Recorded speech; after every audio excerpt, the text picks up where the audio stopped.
Hi everyone, I am Professor Shalini from Mechanical Department.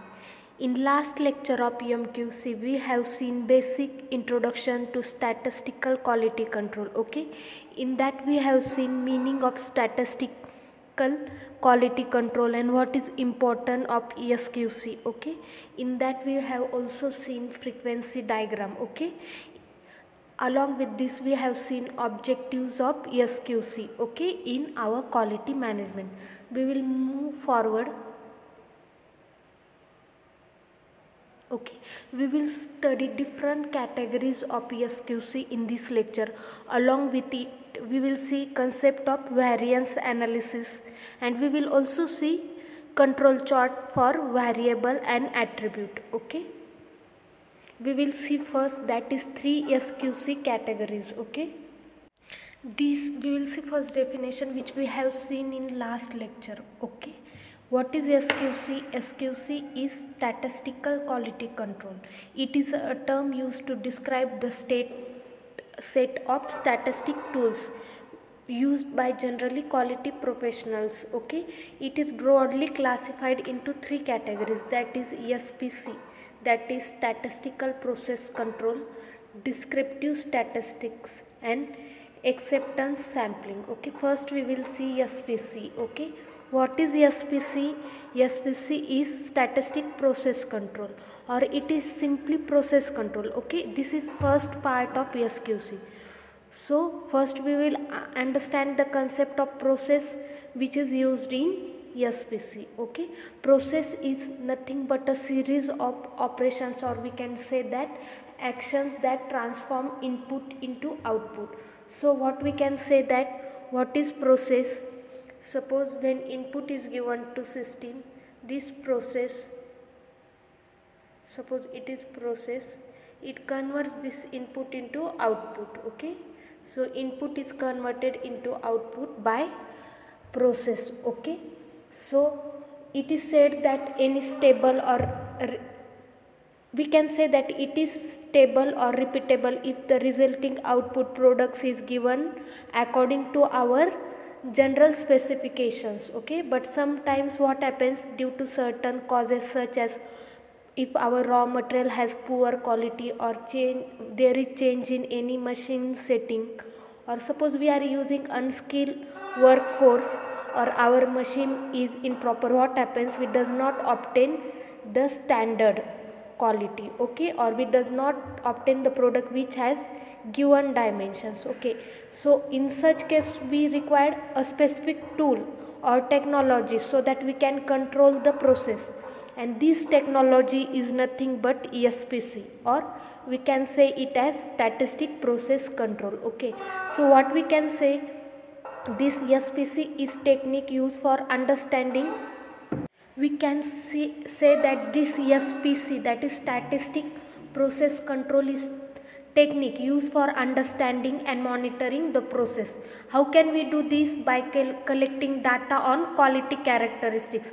This must be done periodically, okay, from the process. Okay, so that we can analyze this data and we can take suitable actions. Okay, so we must obtain the data and we must gain the difference between what is actual quality of our product and how it differs from specification or standard quality which is given before product designing. Okay, so what we can say, this SPC or statistic quality process control is widely used among all manufacturers. Generally it has various major tools. We have seen already that tools. So we have studied in last unit about 7 quality tools. Okay, which were they? Suppose histogram, check sheet, Pareto chart, cause and effect diagram, which is generally called as fishbone diagram, again process flow diagram, scatter diagram, and control diagram. Okay, now we will move towards next category, that is descriptive statistics. Okay, in descriptive statistics what is given?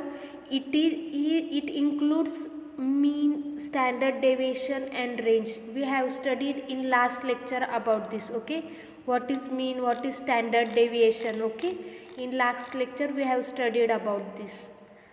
How it helps? It involves inspecting the output from a process, okay, and it helps in identifying in process variations. Quality characteristics are measured and chart, okay. And last one is acceptance sampling, okay. It is used to randomly inspect a batch of goods to determine acceptance or rejection. We will see this point clearly, okay, later.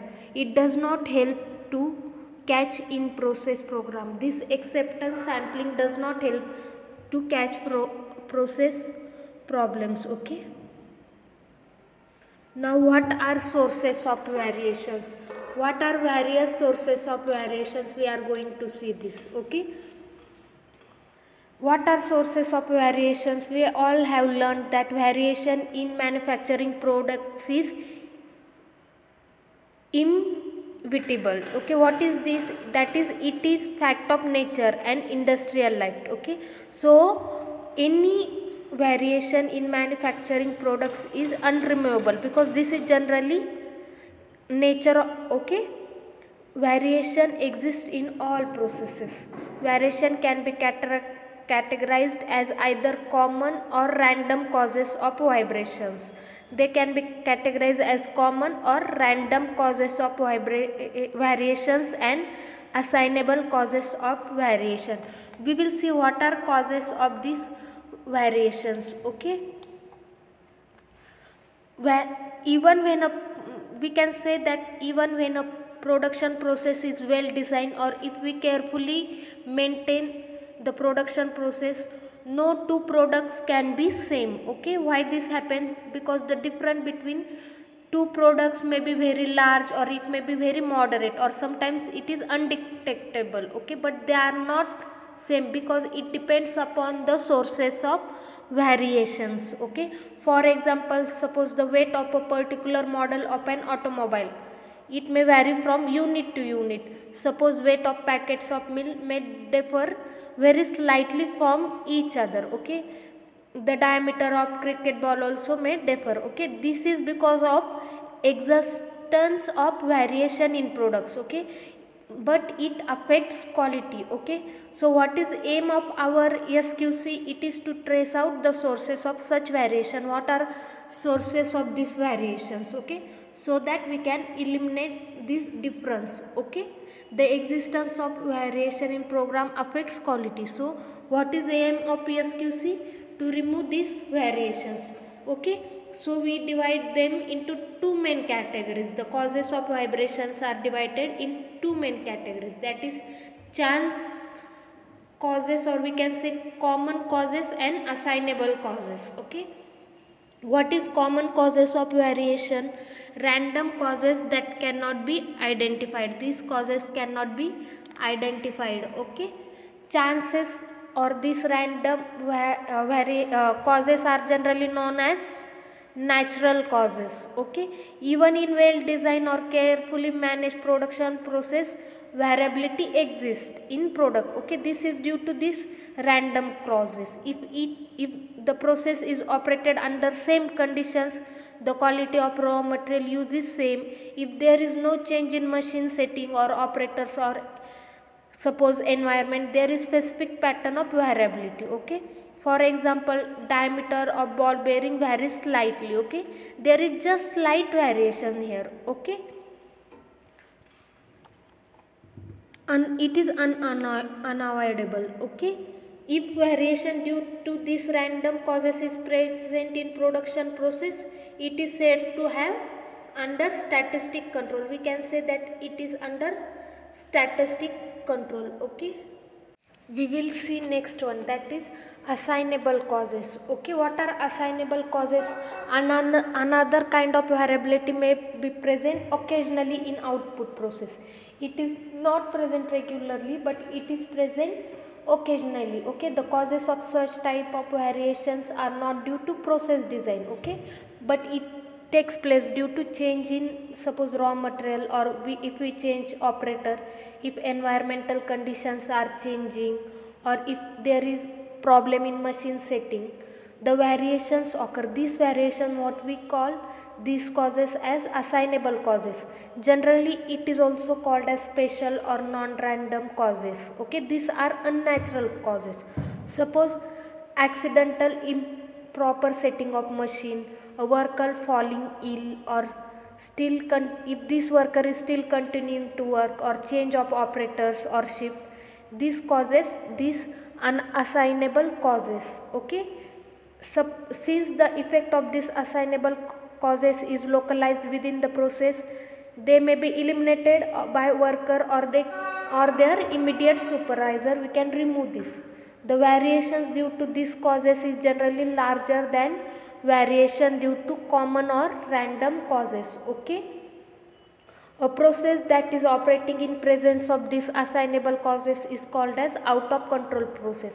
If these common or random causes are observed in any process, then we can say that it is under statistic control. If these assignable causes or non-random causes are present, we called it as out of control process. Okay, we will see next, that is descriptive statistic, which we have seen in last lecture also. Okay, this DS includes mean. We all know what is mean. It is measure of central tendency. Okay, it is average of all numbers divided by total numbers. Then range, difference between largest and smallest say observations in set of data. Here larger value is minus by smaller value in set of data. Okay, then standard deviation. What is standard deviation? It measures the amount of data dispersion around mean. And last one, distribution of data shape. It is normal or bell shaped or screwed. Okay, see here distribution of data is seen. In first we can see normal distribution. Here it is seen smaller value, and larger deviation is given here, larger standard deviation, and this is smaller deviation. Okay, and this is skewed distribution. Okay, this is symmetric distribution and this is skewed distribution. These are two types. Okay, normal and skewed distribution. Okay, normal or bell shaped, and second one is skewed type distribution. Okay, thank you.